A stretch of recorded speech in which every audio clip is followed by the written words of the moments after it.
You begin in the quiet hush of a medieval village at the very edge of autumn. The fields that once shimmered with the green of spring and the gold of summer now look muted, their stubble crops short after the last desperate harvest. You are there, standing at the edge of those weary fields, and you feel the same unease that weighs on every heart in the village.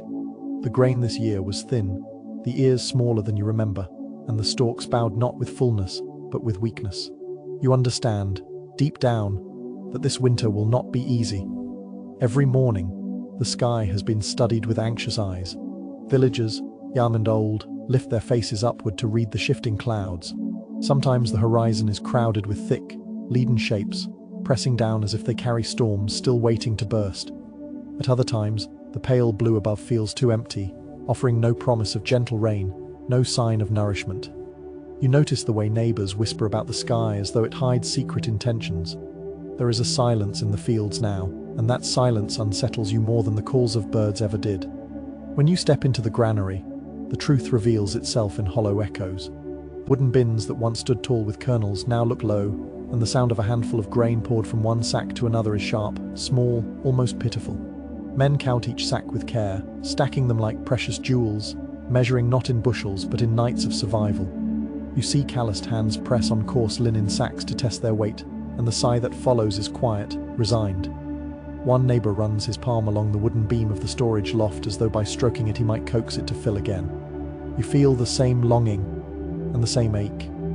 In the evenings, families gather by their hearths with bowls set out in front of them, but the bowls are less full than they used to be. You hear the scrape of wooden spoons against the bottom of clay pots as meals are stretched further and further. A child asks softly, almost without expecting an answer, "Will there be more tomorrow?" And the mother smiles without speaking, though her eyes flicker toward the diminishing store in the corner. You recognize this moment, the act of protecting hope with silence. Beyond the walls of your own home, the village hums with rumors, carried in whispers that seem louder in the stillness of night. They say the coming winter will be longer than before. They say the frost has crept down earlier than the old almanacs predicted. They say the wind already tastes of hunger. These rumors cling to the air like mist, difficult to dispel. You listen as neighbors gather around the well and trade such words, and you feel them settle inside you. They are not shouted, never confirmed, but each one adds weight to your heart. You understand that the uncertainty is as heavy as the hunger itself. Still, life continues with its familiar rhythm.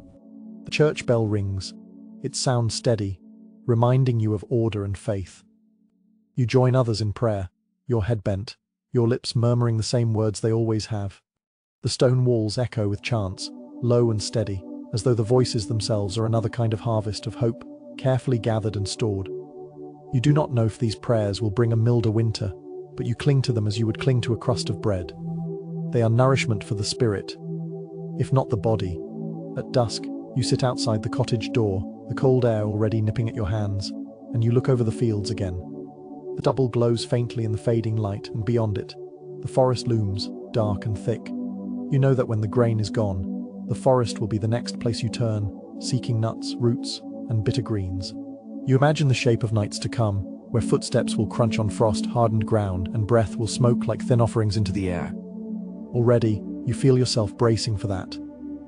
There is a sharpness to your memory of past winters, when the granaries were full, when loaves of coarse bread steamed on the hearth, when laughter rose more easily around the table. Those memories feel almost like a dream now, but they keep you warm with the thought that not every winter is cruel. This, too, you remind yourself, will one day be remembered as only one season among many. And so you breathe slowly, deeply, letting that reassurance fill your lungs. Yet tonight, as you rise from your seat and step back into the dim glow of the hearth, you cannot shake the heaviness of the moment. Harvest has been poor. The barns echo with emptiness. The rumors persist that the cold will be long. You pull your cloak tighter around you and settle by the fire.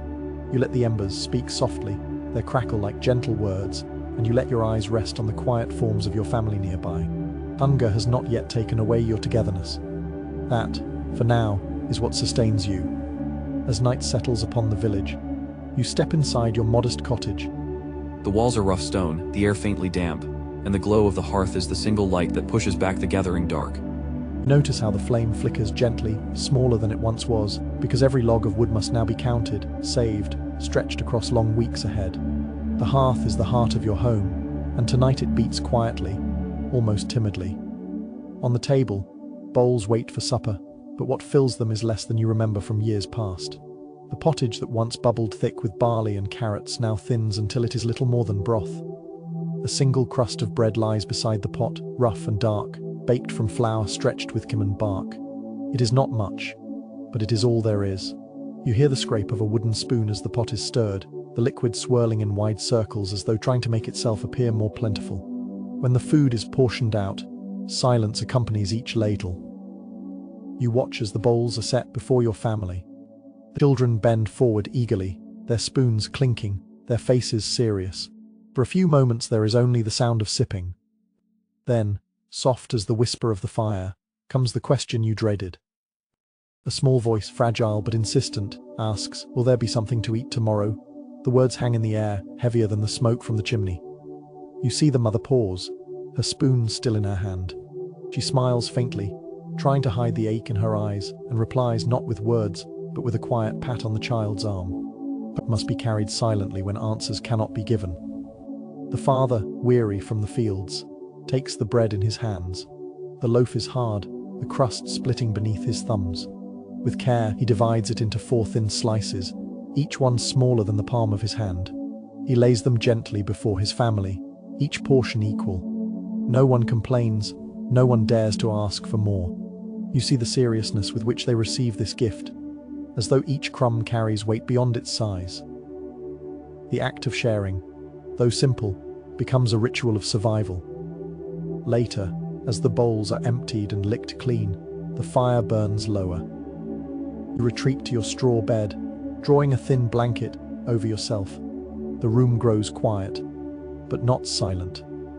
In the stillness, another sound rises, a hollow, plaintive rumble of stomachs not filled. You hear it from your own body, and you hear it from those around you, a chorus of hunger echoing softly through the night. It is not loud, not dramatic, but it is constant, like the low murmur of a distant drum. The candle sputters and goes out, leaving only the ember glow. Shadows lengthen, and you close your eyes, yet even in the half-leap that follows, you cannot escape the rhythm of hunger. It is there in every sigh, in every shifting body on the straw. And still, within that quiet, there is endurance. You sense that though the meal was small, though tomorrow is uncertain, the hearth still burns, the family still gathers, and hope has not been extinguished. You drift deeper into the night with this thought. Hunger may weaken the body, but the bonds around the table, the quiet love, the silent promises remain strong. The hearth is faint, but it is not gone. Days continue, and each one feels thinner than the last. The sack of flour that once stood like a reassuring presence in the corner is now nearly gone, and every scoop brings you closer to emptiness. Still, the family must eat, and so the flour must be stretched, transformed, made to last in whatever way you can. You watch as the mother kneels by the table, her hands dusted with the pale powder. She pours out the small remaining heap, and the sight of it, so meager, so fragile, tightens your chest. Beside her lies a basket of coarse bran, the husks sifted away from finer flour. She hesitates, looking at the pale mound, then at the darker, rougher cane. Her hand trembles as she tips the bran into the bowl, more than she ever dared before. You can see the conflict in her eyes, too much, and the bread will taste bitter, too little, and the family will not last. At last, she stirs, her wooden spoon moving slowly, as if each circle were a prayer. The dough forms, heavy and coarse, carrying with it the taste of survival. Meanwhile, the father shoulders an axe and slips quietly toward the woods. You follow him in your mind's eye, the path crunching under his boots. His goal is not timber for warmth, but bark for bread. He finds a tree, steady and tall, and with steady blows he peels away strips of its skin. The air smells sharp, earthy, almost medicinal. He knows it is hard on the stomach, that it may cause pain later, but he also knows it will fill space, give shape to loaves that would otherwise vanish. He carries the strips back, his breath visible in the cold, his arms burdened with this humble prize. Back in the kitchen, the strips are dried, ground as finely as they can be. The sound of the millstone grinding echoes like a heartbeat. Mixed with what little flour remains, they become part of the dough. binding with water and salt. The children watch curiously, their wide eyes reflecting both hunger and wonder. They do not yet understand the compromise, only the promise of bread. The oven is lit, flames licking the sides, casting a range light across the dim room. Mother kneads with steady, determined hands, pressing and folding, until the dough becomes dense and heavy in her palms. She shapes it into loaves, smaller than before, and slides them carefully into the oven's mouth. The smell that rises is warm and familiar, filling the house with a comfort that seems almost too kind, considering how thin the ingredients are. When the bread emerges, dark, crusted and steaming, the children lean close, their faces glowing with anticipation. The fragrance carries the memory of abundance, but beneath it lingers something sharp, a faint bitterness from the bran and bark. It is the scent of necessity, and though it lacks the sweetness of better times, it is still bread, still life. The father breaks one loaf open, the steam curling upward into the air. He hands the pieces around, each one precious. You lift a piece yourself, feeling its rough texture against your fingers. As you take a bite, the taste is strange, familiar yet altered. The bitterness stings at the edges, and the chew is dense, almost woody.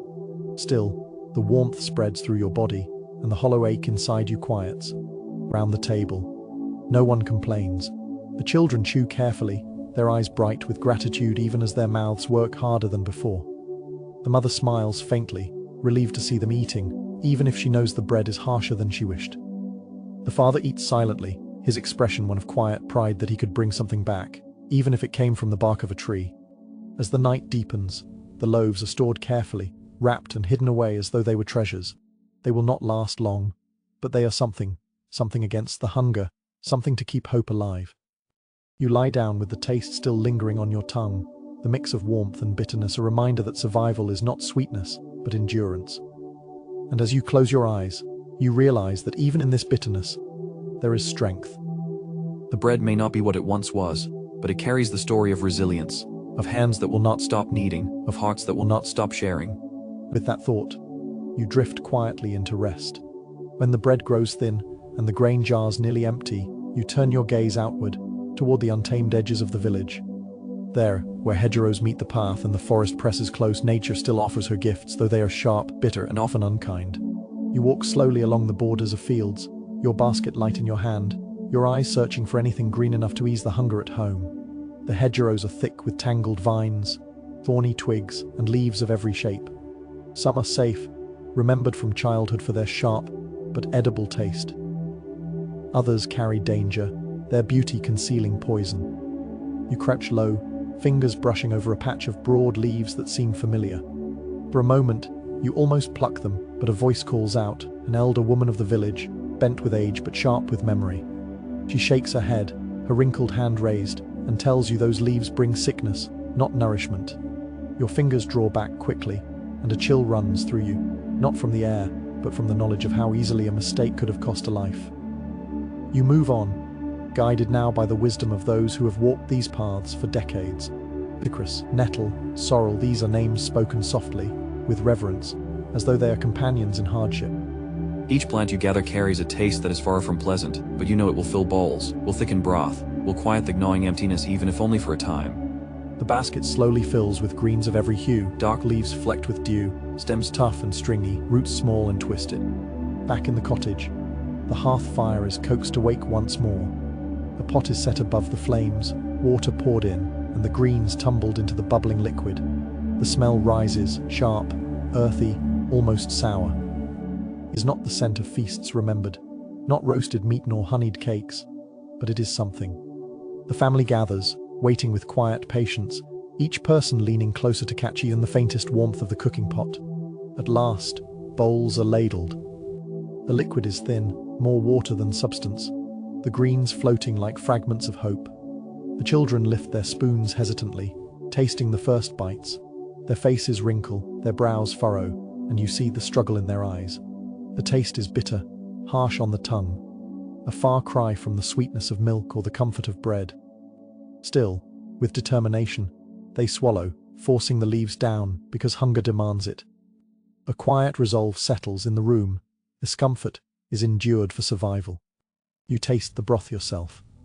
The bitterness coats your mouth, lingers at the back of your throat, but you continue spoonful after spoonful. Around the table, no one speaks of the taste. To mention it would be to admit despair. Instead, each person eats in silence, the sound of spoons against bowls echoing softly. The soup is so thin it reminds you of tears, and yet it carries enough warmth to ease the emptiness in your stomach. As the bowls empty, you notice how carefully every drop is savored. Children tilt their bowls to catch the last trickles, adults wipe the edges with rough crusts of bark, stretched bread. Nothing is wasted. The pot, when lifted from the fire, is scraped clean, even the bitter residue valued as something rather than nothing. When the meal is done, the silence lingers. The hearth glows faintly, casting shadows that seem longer than usual. You lie back, the taste of bitterness still on your tongue, and yet you feel a quiet pride. You endured the meal, and so did everyone else. The body may not have been satisfied, but it has been sustained. As you drift towards sleep, you understand that the hedgerows, with their humble gifts, have once again played their part in keeping your family alive. The memory of the old woman's warning stays with you, a reminder of how thin the line is between nourishment and danger. You breathe deeply, your chest rising and falling in rhythm with the fire's last glow, and you carry the bitter taste with a kind of gratitude. In the bitterness lies endurance, and in endurance lies hope. At the far end of the yard, just beyond the smoke of the hearth, stands the little byre where the family's last cow is kept. She is a gentle creature, her eyes large and soft, her body thin from the meager pasture that the poor harvesters left behind.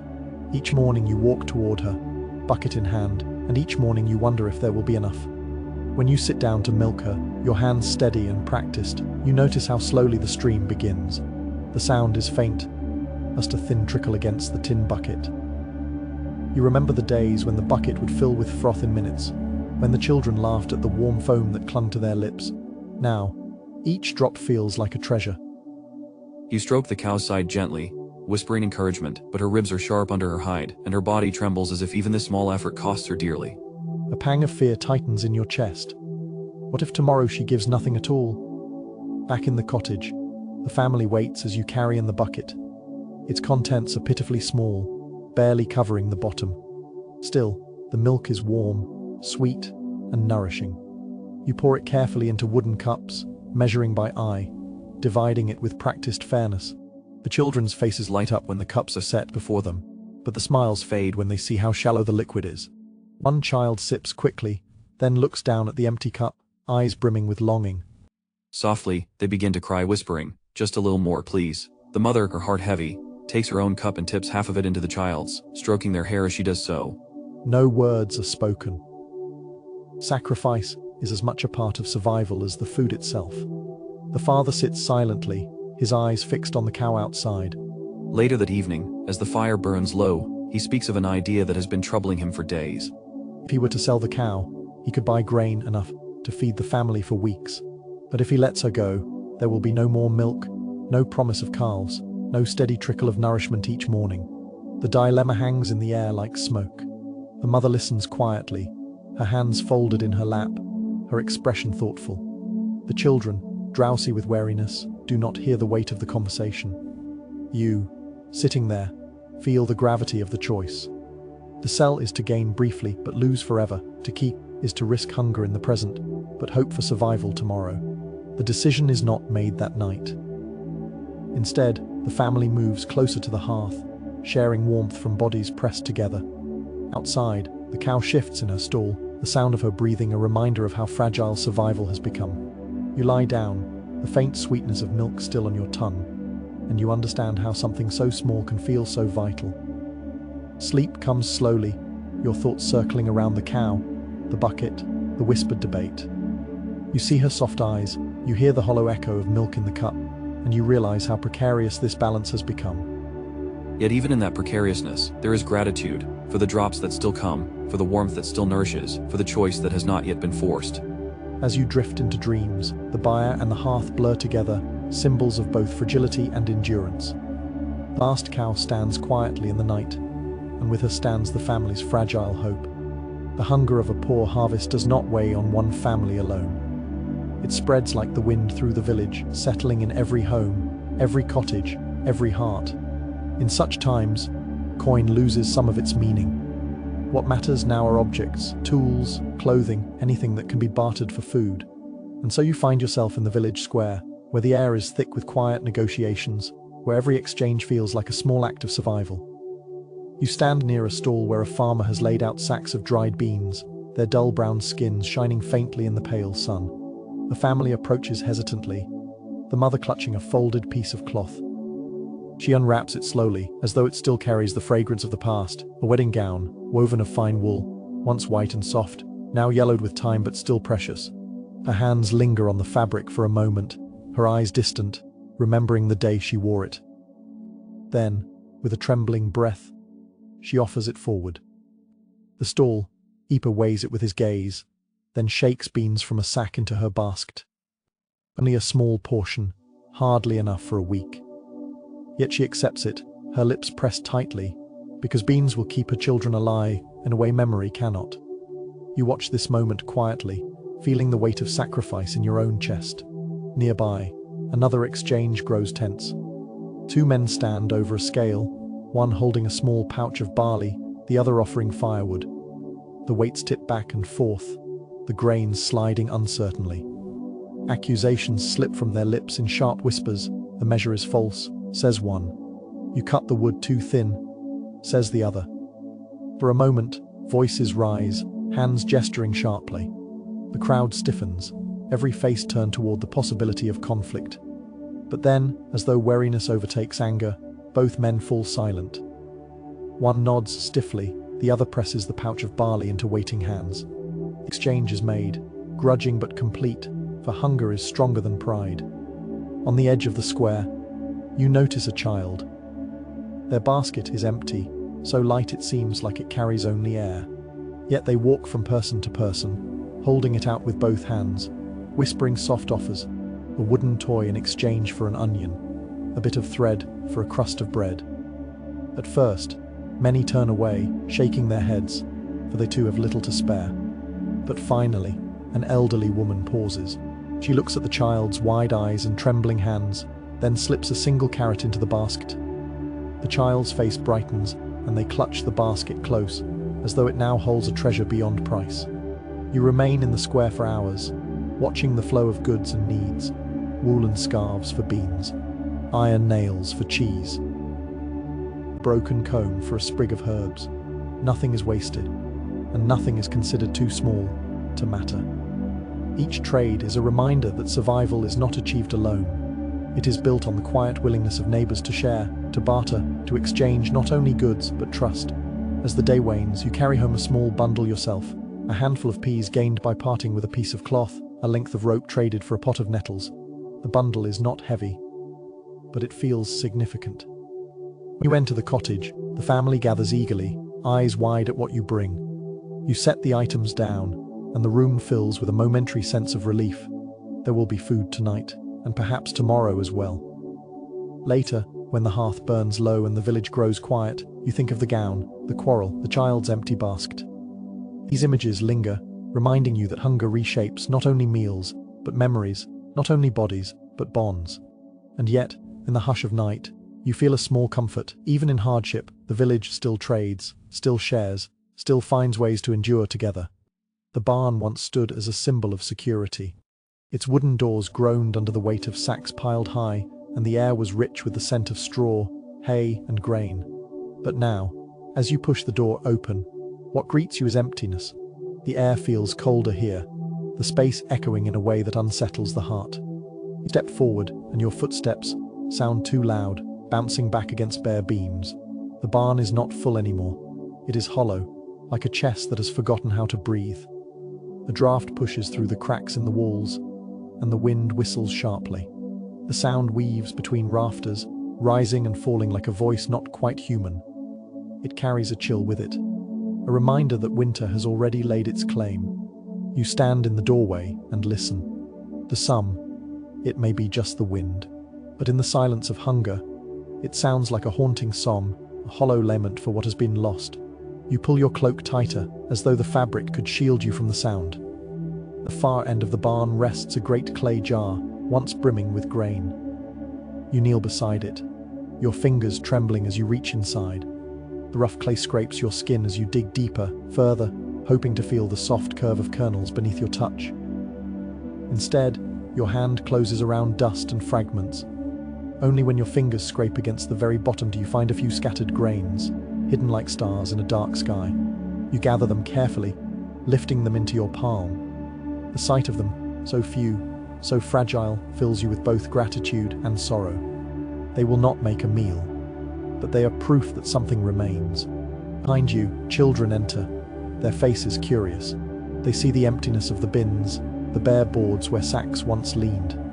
Yet instead of despair, they invent a game. They scatter across the floor, crouching low, eyes sharp, searching for fallen kernels.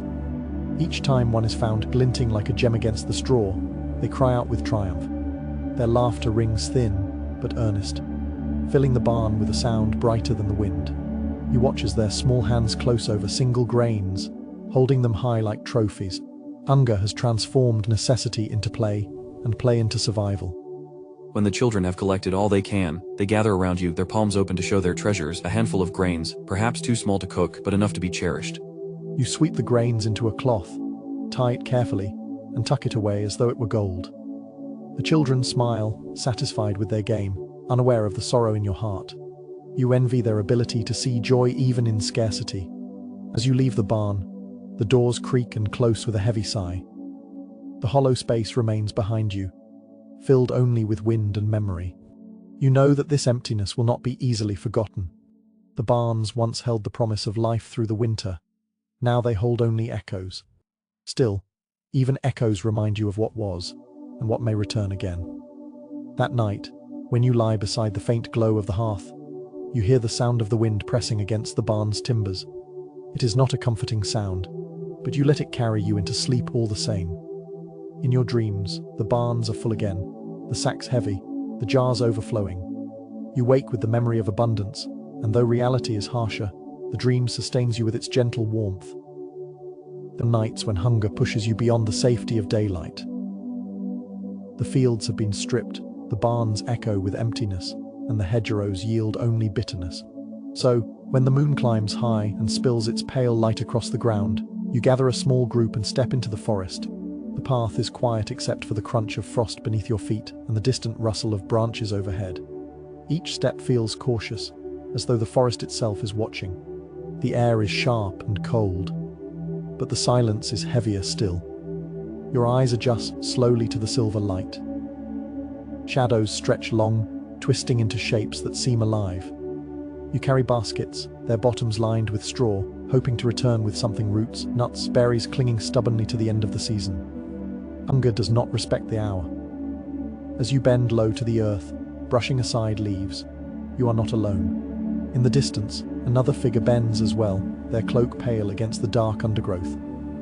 They reach quickly, fingers closing around a cluster of roots just as you notice them. For a brief moment, your eyes meet. Neither of you speaks. Silence holds, thick and heavy. Then, like shadows, you both move on, each guarding your own patch of earth. Hunger has turned neighbors into quiet rivals, each searching, each protecting what little might be found. The thought lingers in your chest, an ache deeper than the hunger. Survival has made even friendship fragile. As the search continues, the forest offers sounds that set the heart trembling. From a branch high above comes the long, mournful call of an owl.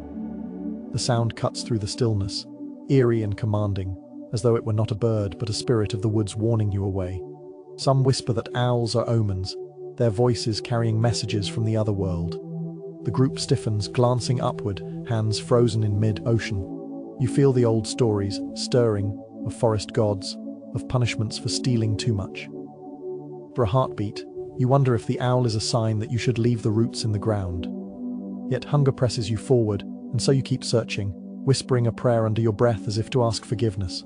Deeper into the undergrowth, you spot something unusual, a cluster of mushrooms sprouting from a fallen log, their caps pale and glistening in the moonlight.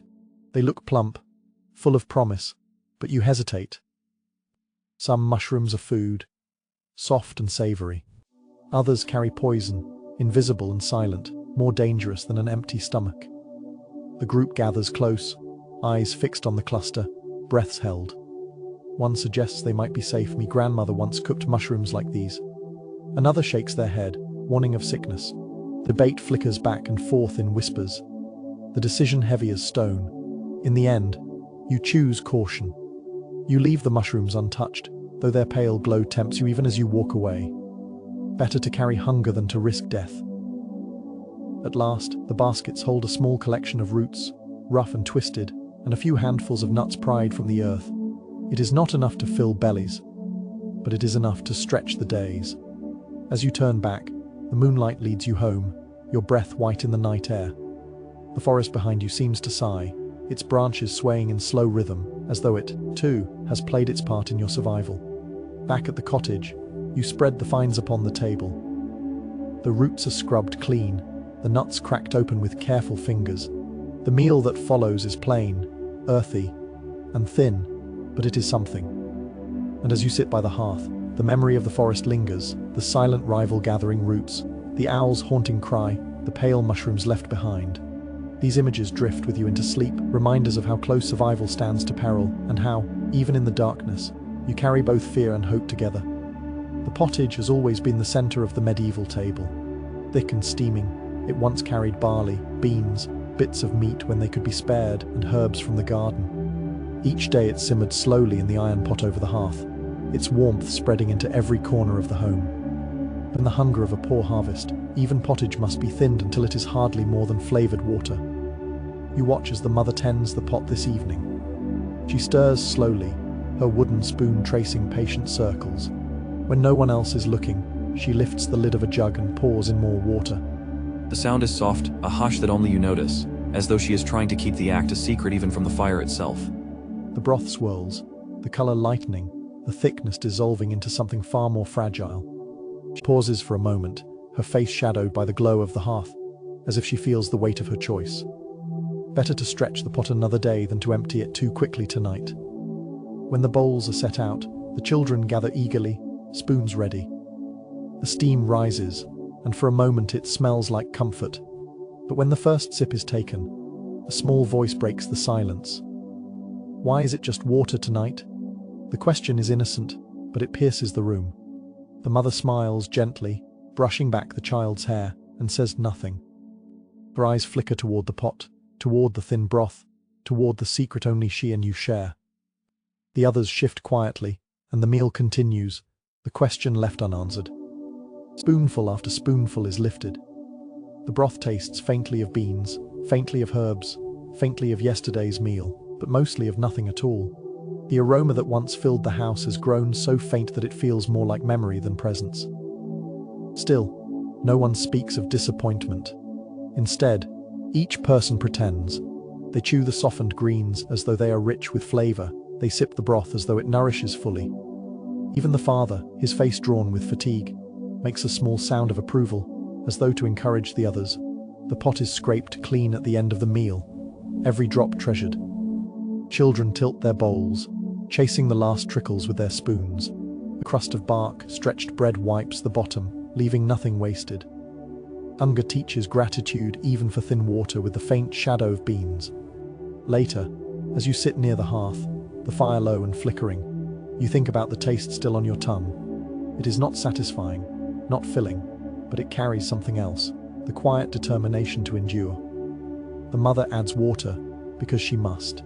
The family swallows because they must. In that necessity lies a kind of strength. As night falls, the cottage grows still. You hear the sighs of sleepers, the soft creak of straw under shifting bodies. Outside, the wind moves through the trees, whispering like the thinned broth itself, quiet, faint, but present. You close your eyes, carrying with you the memory of the pottage, stretched beyond its limits, yet still managing to hold the family together for another day. The hunger itself is heavy, but heavier still are the whispers that drift through the village like smoke. Words spoken softly in doorways, carried from neighbor to neighbor, settle in your ears no matter how much you try to turn away. Rumors, half believed but wholly feared, mingle with the cold air, wrapping around every heart. You hear first that in the village beyond the hills, a family has starved. The tale is told in murmurs at the well, in half-finished sentences, eyes darting away. They had nothing left, not even bark to chew, One says. Another adds. The youngest was the first. The words land like stones. Clutch your cloak tighter, your breath clouding in the chill, and you feel the fear ripple through the crowd. If it has happened there, could it not happen here? The thought clings to you, following you back home, a shadow longer than any cast by the sun. That night, as the family gathers close by the hearth, the crackle of the fire is broken by another sound, a knock at the door. Faint, polite, but insistent. You all glance at one another, hearts quickening. To open the door is to share what little remains. To ignore it is to risk turning away someone in need. The father rises, slowly, his hand hovering near the latch. Outside comes a low voice, a crust, a drop, anything, in God's name. The plea hangs in the cold air. You see the mother clutch the children closer, her eyes filled with worry. Hunger has made strangers dangerous, for no one knows if desperation hides illness or malice. After a long pause, the father cracks the door, passes out a fragment of bread, and quickly closes it again. The silence that follows is heavy, as though every breath in the room has been held too long. Days later, the bell of the church tolls. It is not the measured ring of prayer hours, nor the festive chime of feast days, but the slow, heavy knell of mourning. Each strike rolls through the village, echoing against the stone cottages, vibrating in your chest. You know without being told that death has touched someone nearby. The family pauses in their work, heads bowed, spoons laid down. The sound seems endless, each toll a reminder of how fragile life has become. You feel your throat tighten, though no tears come. Even grief has grown weary. The whispers continue, spreading like frost. Some speak of plague stirring again, carried by fleas, by breath, by fate. Others insist it is only famine, that empty stomachs alone bring this many graves. You cannot know the truth. You only know the fear, the way it creeps into your thoughts at night, mingling with the groan of the wind and the crackle of the fire. And yet, even in this heaviness, you notice how life holds on. Neighbors gather to pray, candles flickering like stars in the darkness. Hands clasp, voices murmur in unison, and for a brief moment the whispers are replaced with song. It is not strong, not triumphant, but it is steady. And steady is enough. When you lie down that night, the echoes of the bell still ring in your ears. You see again the pale face of the stranger at the door, the hollow eyes of neighbors speaking of the next village, the bowed heads of mourners at the church. These images drift into your dreams, weaving themselves into the story of this season. You sleep not with comfort, but with endurance, knowing that even whispers cannot silence the small flame of hope that flickers still within you. In times of hunger, even the smallest crumb becomes a treasure. Children, too, learn this truth more quickly than they should. One evening, as the shadows lengthen and the family prepares for another thin supper, you notice a strange stillness in the youngest child. Their hands fidget beneath their cloak, eyes darting with a secret they cannot quite conceal. Later, while the room is quiet, one of the older siblings stumbles upon it, a crust of bread, small and dry, hidden away beneath a straw mattress. It is hard as stone, edges rough, dark with age. The discovery sparks a sharp intake of breath. For a moment, anger fills the air, the unfairness of keeping food hidden when all share the same hunger. An older sibling scolds, voice tight, cheeks flushed. But then the anger fades as quickly as it came, replaced by silence. Everyone understands why the child did it. Hunger makes even honesty tremble. The crust is brought out, placed upon the table. In the dim firelight, it looks both pitiful and precious. The father breaks off a small piece, offering it to the youngest first. The child bites eagerly, teeth pressing hard against the unyielding surface. The crust resists, and with a sudden sharp sound, a tooth snaps. The child winces, tears springing to their eyes. You reach out, touching their shoulder gently, whispering comfort. The family leans close, murmuring soft words. The pain is real, but so is the lesson. Hunger hardens not only bread but life itself. Yet even broken, the crust remains a gift.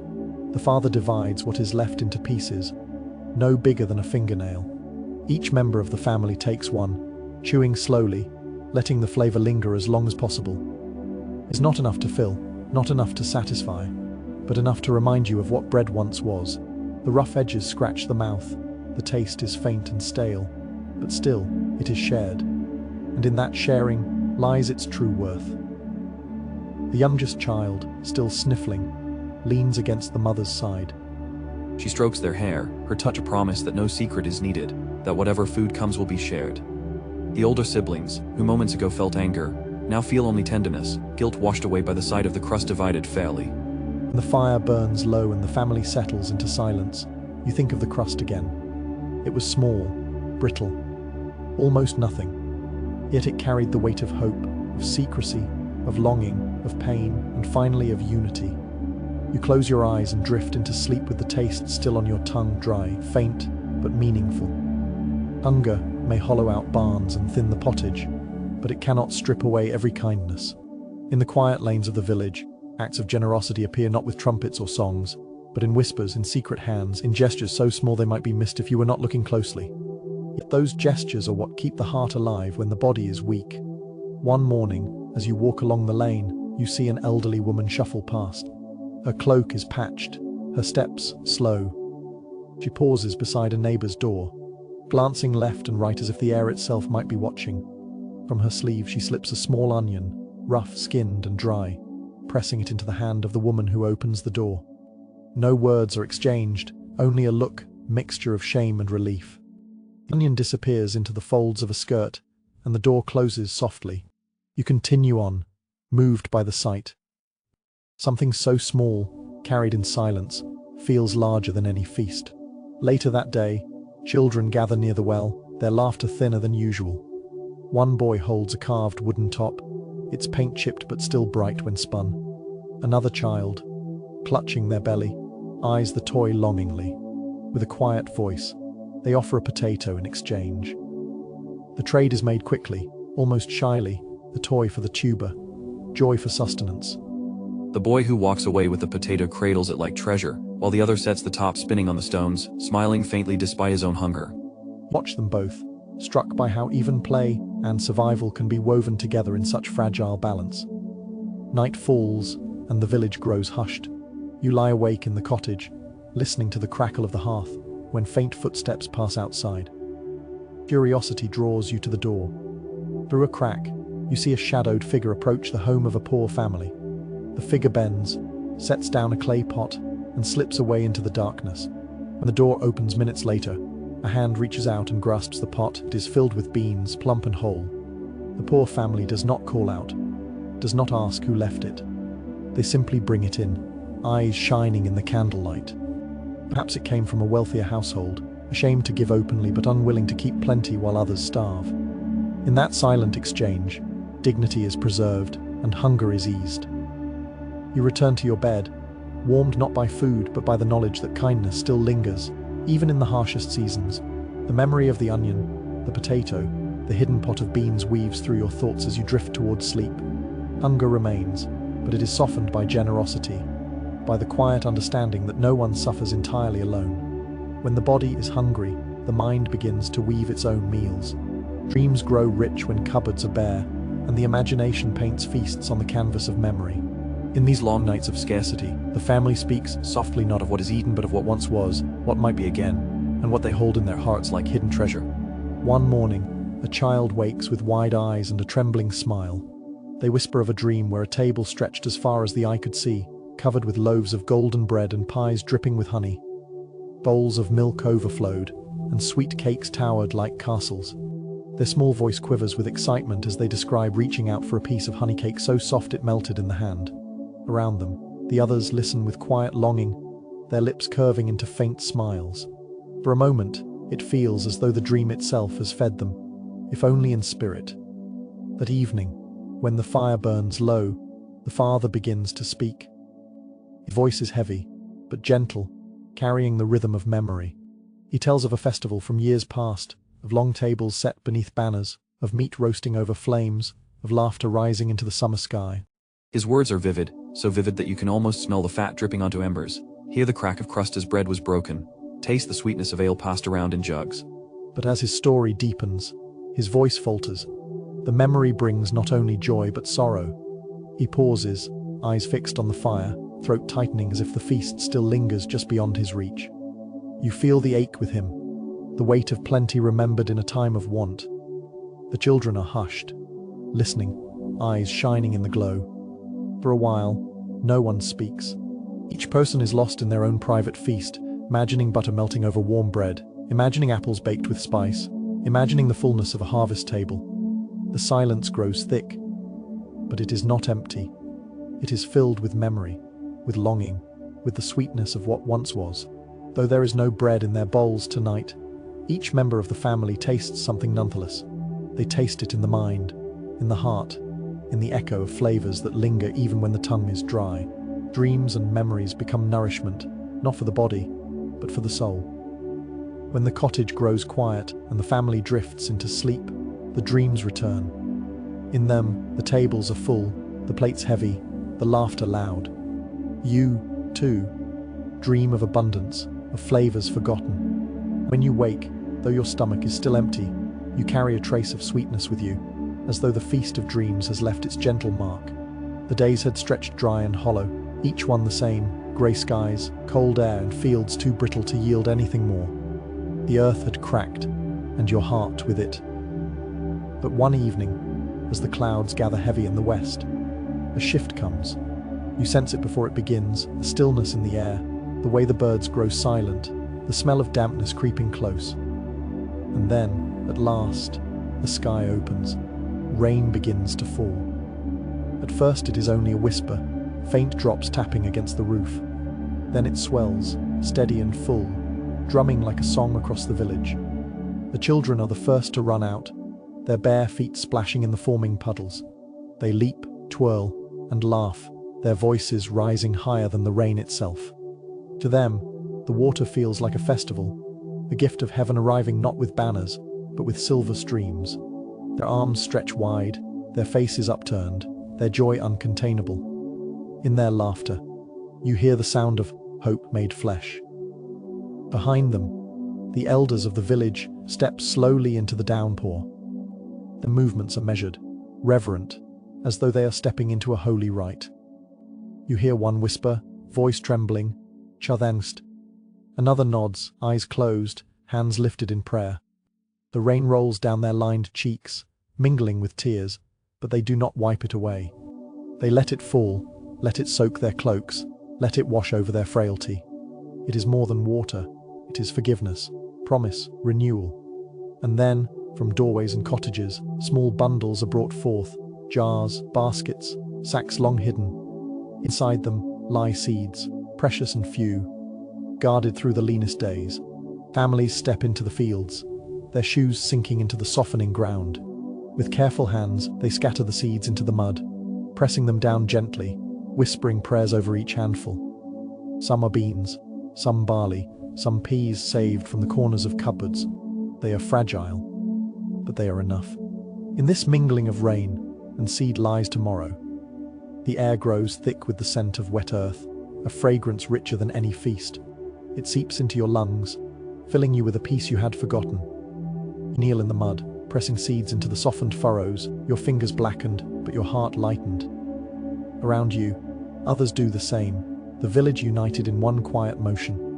No one speaks loudly, for the moment feels sacred. Only the rain speaks, steady and endless. By nightfall, the ground glistens, dark and heavy, scattered with the promise of life. Families return to their cottages soaked through, but their faces glow with quiet smiles. At the hearth, damp clothes steam as they dry and bowls of thin soup taste richer than before. You sit close to the fire, listening to the rain still falling outside, knowing that each drop is writing a new story into the soil. When you drift into sleep, you dream not of hunger, but of fields turning green again, of shoots rising toward the sun, of barns that no longer echo hollow but ring with abundance. The rain has not yet grown the harvest, but it has grown hope. And tonight, hope is enough to sustain you. The days of emptiness have been long, but at last they begin to fade. Rain has softened the soil, the shoots have risen, and the fields once again hold the green promise of life. Slowly, steadily, the barns are no longer hollow. The few sacks stand proudly where once there was only dust, and the hearth smells of baking bread once more. This evening, as twilight deepens, the family gathers around the wooden table. A single candle flickers at its center, casting gentle shadows that sway across the walls. Before each person rests a simple plate, and on each plate lies something long absent, a slice of bread, freshly baked. The crust glows golden in the candlelight, the steam curling upward like incense.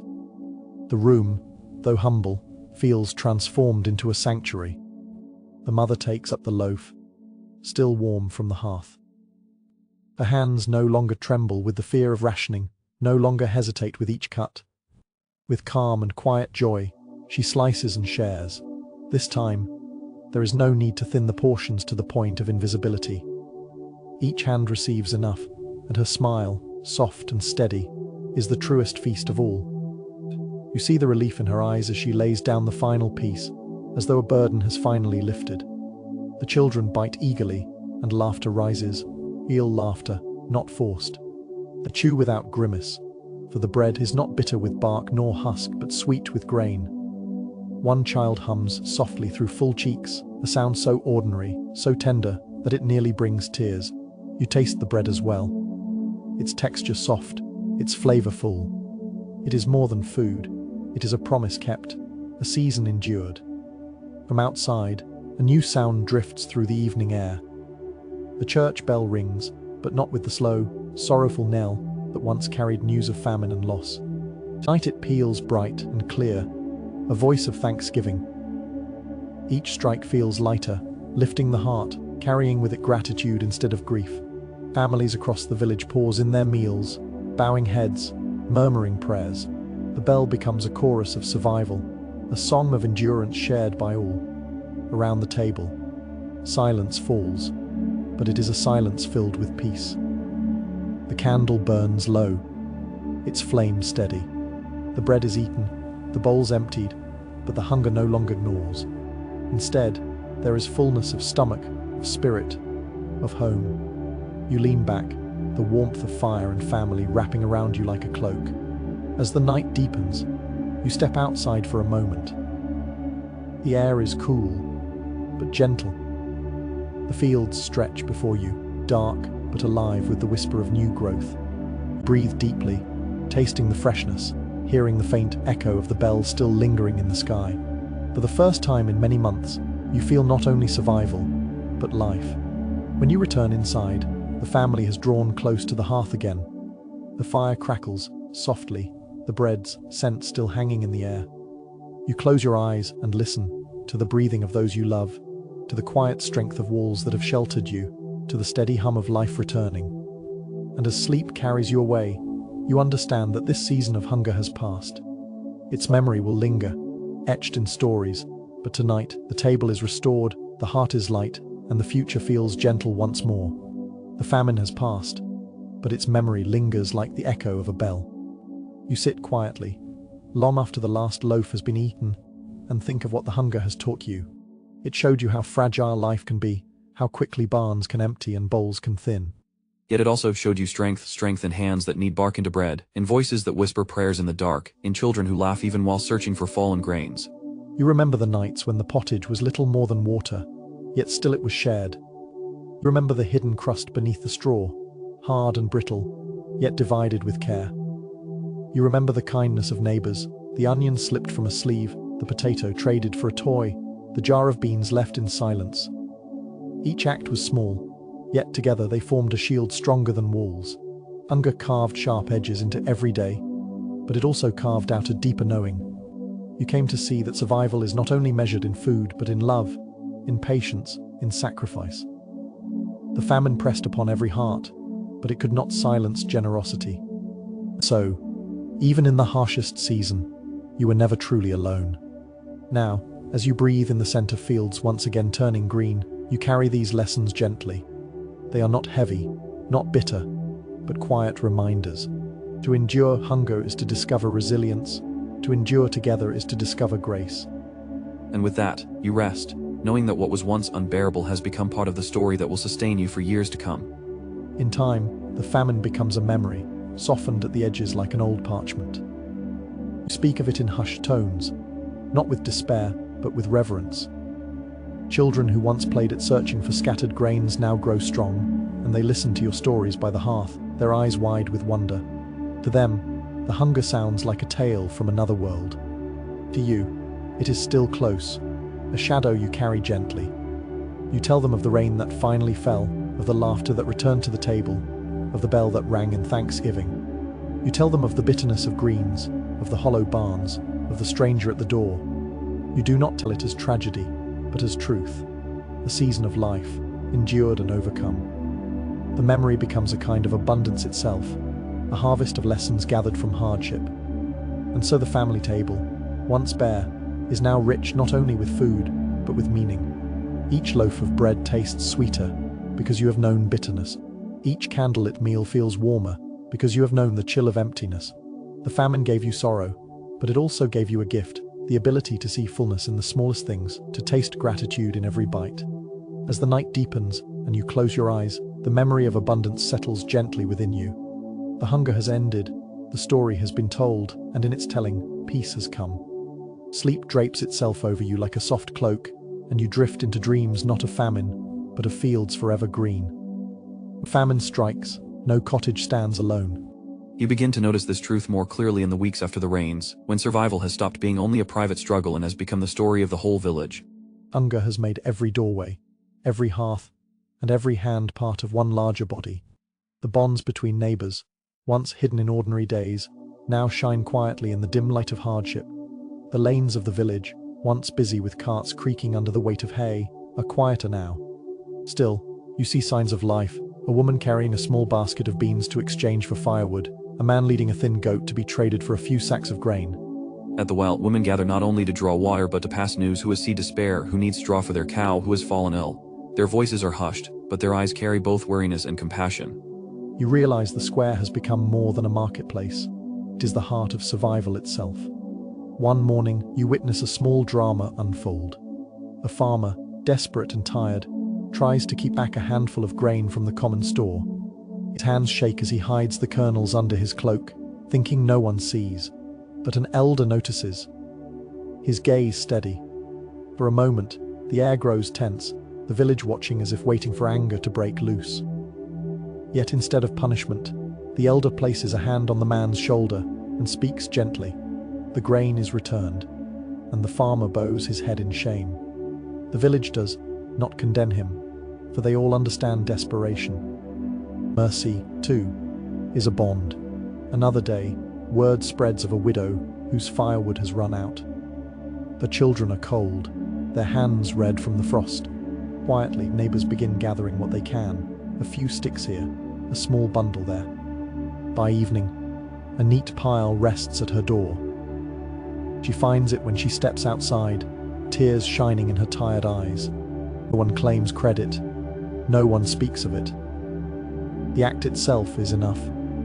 In that moment, you see how generosity binds more tightly than rope. Sometimes, the whole village gathers as one. After a winter storm, a neighbor's couch collapses under the weight of snow. The family stands stunned before the wreckage, their animals shivering in the cold. Yet by morning, men arrive with hammers, women with rope, children carrying straw. Together they raise the beams again, voices murmuring, hands working side by side. By dusk, the shed stands firm once more. The family smiles faintly through their exhaustion, and the village disperses quietly, as though nothing unusual has happened. But you know it has. Hunger has taught them to build not only with wood and straw, but with solidarity. Even the smallest exchanges carry weight now. A child trades a song at the well for an apple core to nibble. A seamstress repairs a torn sleeve in return for a crust of bread. A shepherd promises to share lambing wool in spring if neighbors will lend him oats today. These promises thread through the community like stitches in cloth, binding one life to another. In the evenings, when you walk the narrow lanes, you hear voices drifting from cottages. Some sing softly, hymns that rise like smoke into the cold air. Others murmur prayers, their words mingling with the sighing wind. You pause, listening. It is not the sound of plenty, but the sound of togetherness, and in that togetherness lies strength. As you return to your own hearth, you think of all these bonds. They are not grand gestures. They are small, quiet acts, an onion slipped into a hand, a pile of wood left at a door, a shed rebuilt in silence. Yet they have kept the village alive just as surely as rain and seed.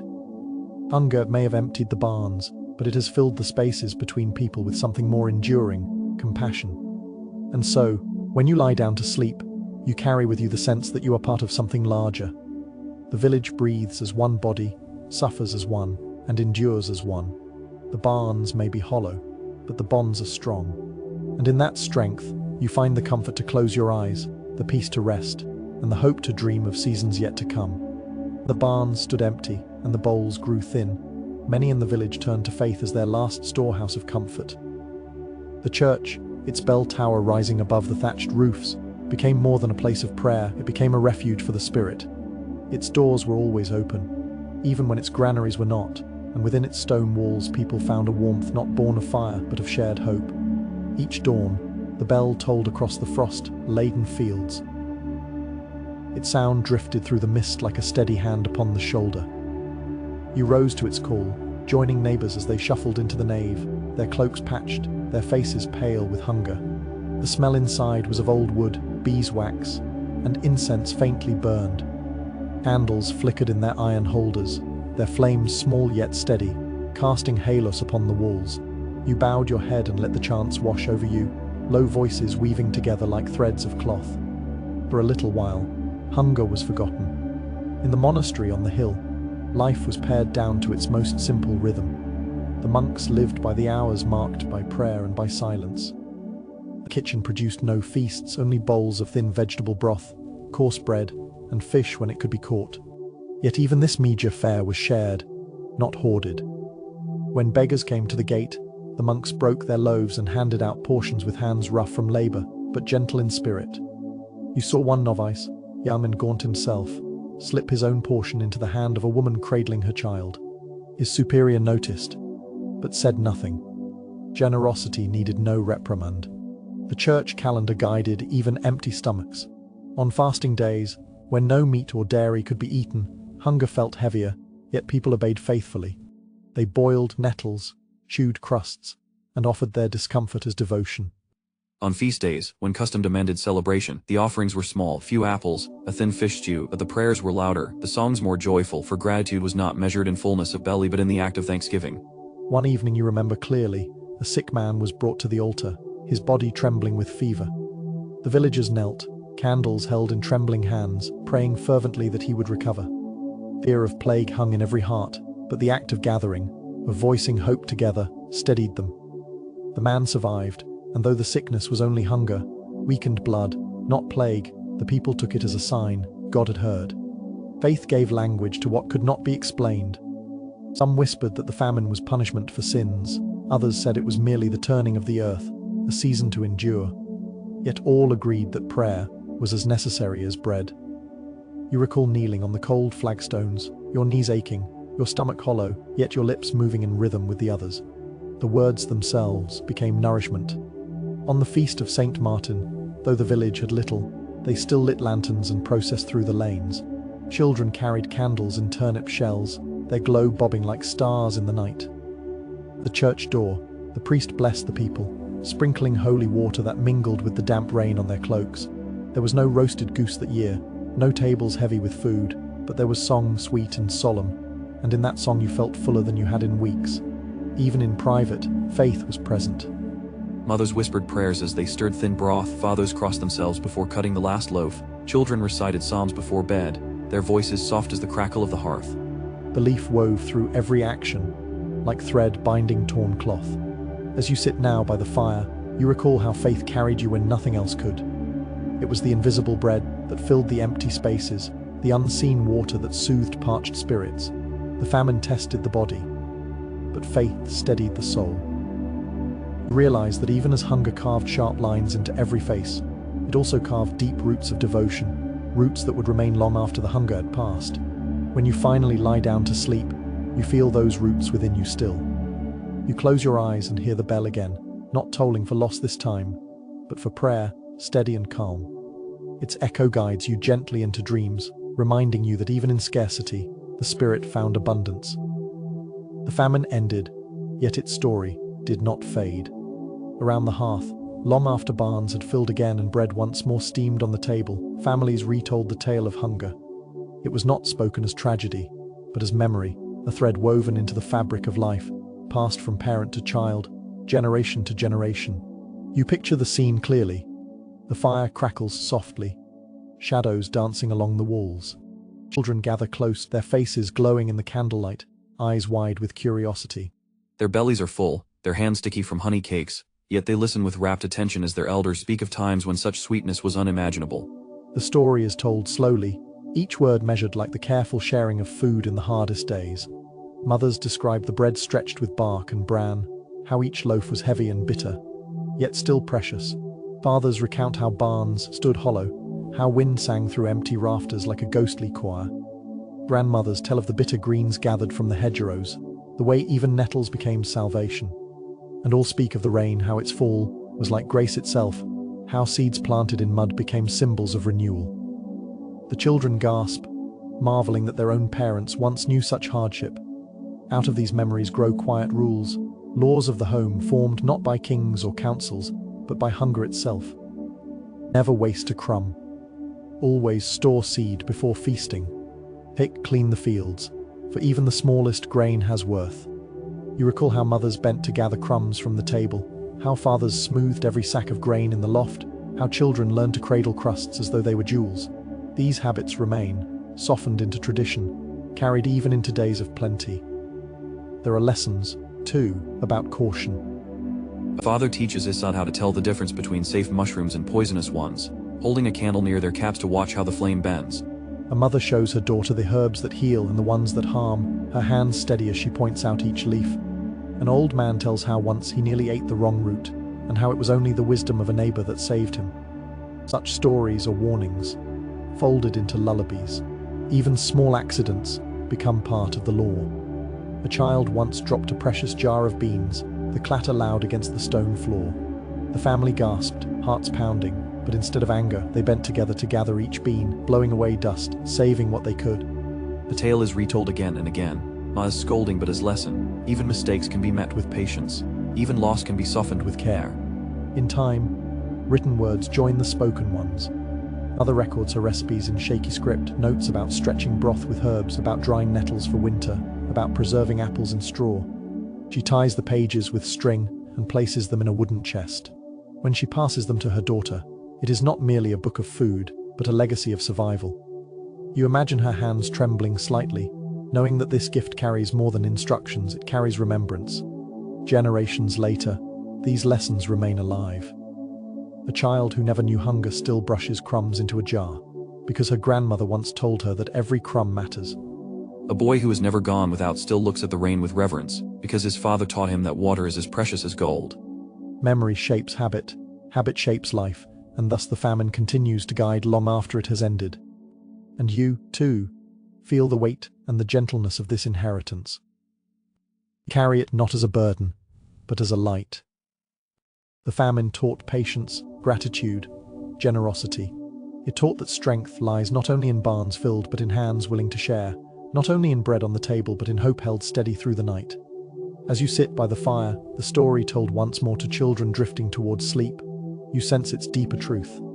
Hardship passes, but the lessons remain. They are gifts from the past to the future, a harvest of wisdom gathered from barren fields. You finally close your eyes, the crackle of the hearth and the murmur of remembered words lull you. You dream not of hunger, but of families yet unborn, sitting by their own fires, retelling the same story. In their voices, in their habits, in their gratitude, the famine will live on, not as sorrow, but as guidance.